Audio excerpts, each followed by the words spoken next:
мектебі 9-ші сынып оқушысы Әлиева Гүлзада.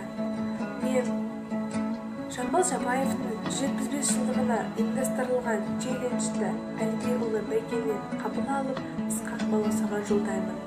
Жамбыл Жабаев шағым. Шып-шып етіп қолданы, қолындағы тобылғы, қозғалтпайды жөн жағын, қалай келе соғылды. Тұрсылдатып танадай, жұртар болды тойынды, тілін ашы бала деп, қайнатты әбден сөрінді. Оқымай-ақ кетейін, байламаймыз жолынды, оқымаймын молдадан, екі шығып қондаған. Ақ сәлдесі басында, босынгендей боздаған, қайтып сабақ береді, айтқаны ішке қоймаған.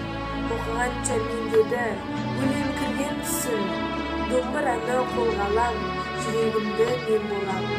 Қинама әке, қинама, болмас еді зорлаған.